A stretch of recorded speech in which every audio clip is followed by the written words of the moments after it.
Well, Folarin Orimolade of the Toronto Argonauts knows a little bit about winning a Grey Cup in Calgary. He did it in his first season here in 2018. He joins us today as part of our CFLPA Players segment on a bye week for his Toronto Argonauts. Folarin, how you doing, man? How's the bye week? Good. How are you doing? I'm good. I'm home in Maryland right now for a few days, so that's good. Good to be with family. Oh, good for you. So what have you been getting up to on a bye week for you? What's life like on a bye for a CFL player like yourself?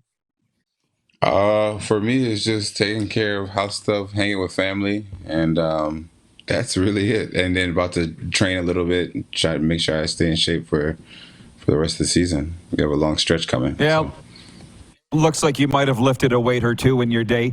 Listen, we've been following your career since day one, but we haven't all known how to say your name. As we sit here right now today, what's the correct pronunciation of your name? Folarin Orimolade. Oh, okay, Folarin. We got it pretty good. Here's the thing. Folarin. Folarin, basically.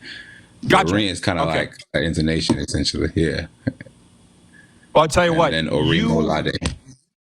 Orimolade. Okay, gotcha. Well, your play on the field has made everybody learn your name, man. You've been a stud ever since you came into the league. 2017 with the Rams, and then your 5 seasons with the Stampeders. And it's funny. Your Wikipedia says on the first day of free agency this year, you signed with the Argos. What was it about Toronto that made you want to jump there so bad? I think there's a few things. I would say honestly, the number one thing was my prior relationship with Coach Mace. I knew that, that and also seeing him call the game in the Grey Cup and throughout the season, I think he did a great job, and I wanted to be a part of that. And I knew he would put me in positions to succeed. And I knew that even if things weren't going well, he would still have faith and confidence in me to bounce back if necessary. I think that was one. Number two, the familiarity with Coach Dinwiddie and all the, there are a number of former Calgary coaches on the staff as well. I had a lot of familiarity with them as well as the players, namely Amos, Mechie, Tavares, just to name a few. And then also the city, great city, and they won. I thought it would be the best opportunity with the opportunities I had to win. So that's basically why I brought my talents to Toronto. Well, that's a lot of reasons. And also I would suggest a little quick skip down to Maryland on a bye week. It's a little earlier than Calgary, or it's easier than Calgary. Would I be right? Yeah. Yeah, you're definitely right about that. You can. Aside from all the former Calgary players and coaches you got over there, what's going right for the Toronto Argonauts this year? At 7-1, you guys are dominating. What's your secret?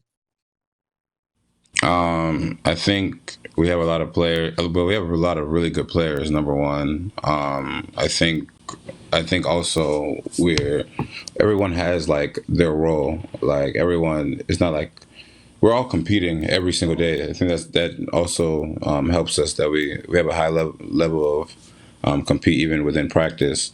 But I think everyone like knows their role is some limited, some not as limited, but they're going to make the most of it, whether they're on the roster or off the roster. I think every person comes in and makes the most of it, and I think that's what's really setting us apart. That even if guys are injured and drop off, guys come in and are ready to play, and I think that's the biggest thing. What's the difference between being a Toronto Argonaut versus a Calgary Stampeder? I don't know. I think the organizations are made, I guess, differently. Like, I think, like the Calgary organization, at least when I first came in, was modeled after Huff. Kind of that personality, and I feel like the Toronto one is closer to pinball. I know that may not sound like a big difference, but I think it makes a difference. They're both two ways of winning and two ways of being successful in competing, but I just think that it makes for a different experience. So I had a great time when I was in Calgary, but I'm loving my experience in Toronto now. So, yeah. Yeah, they're both great, iconic CFL markets. And now that I think about it, you were just here last week. What was it like coming back?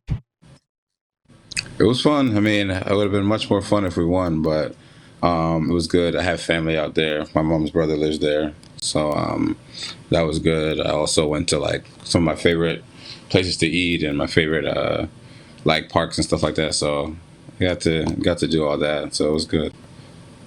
Okay, this is what the audience likes about these player interviews is what you just said. What are your favorite eating establishments in Calgary that you can't miss if you go? I think everyone would say Hayden Block Barbecues is a big one. Major Tom's is a good one.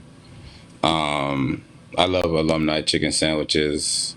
And then I would say Made by Marcus Ice Cream is probably top two ice cream you're gonna have in your life. So I would say that. Okay, you guys writing this all down? We got some people here writing these, and they're nodding their heads like, oh yeah, the live people here in the crowd at Century Downs. And Folarin, do I have that right? Folarin, am I saying that right? Folarin. I would love to know what you thought of Touchdown Atlantic. It had to have been your first experience in that game and out there. What did you think about it? I thought it was really cool. Seeing, I mean, the atmosphere was electric, and like kind of like getting to interact with the kids in the community and things like that. I thought that was cool. And I also, the city of Halifax itself, I thought was a really beautiful and great city. Just being on the kind of like the boardwalk and getting the seafood there, really fresh, really good food. So I thought it was great. Okay, and lastly, I got to ask you about Chad Kelly, your quarterback, Chad Kelly. I'm pulling for him because I love a comeback story, but I don't know him. What's he like in the locker room? What's he like as a teammate? And how far do you think he can take this team? He's great. That's the that's the easiest way to say it. I mean, you guys see the football, but you don't see his leadership, the way he takes command not only of the offense but of the entire team. Vocally and leading by example. He's a guy who does extra work after practice about every single day, and the truth is he does work that he doesn't necessarily need to do, but he does it because he knows, is what's going to be best for the collective.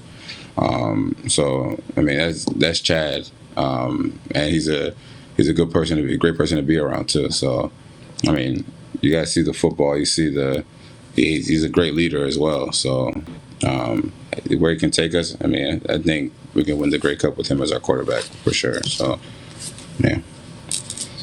Well, good luck with it. Who's better, 2018 Calgary Stampeders or 2023 Toronto Argonauts? Tough question, but how would you answer that? I mean, the 2018 Stampeders won. We got to win first, so we gotta keep on. There you go. Good answer. Wise answer, man. All right, Folarin, I hope I get that right. I appreciate the time, man. You're a real joy to watch. One of the great things about the CFL. Enjoy the rest of the bye week. Thanks for fitting us in. Thank you. Appreciate it. You take care. Thanks for having me. Thank you, man. Our weekly CFLPA Player Spotlight is presented by Sober Carpenter, non-alcoholic craft brews. I can't wait to get my hands on mine. They're in the fridge, chilling in Florida. Go online to sobercarpenter.com to find a retailer near you.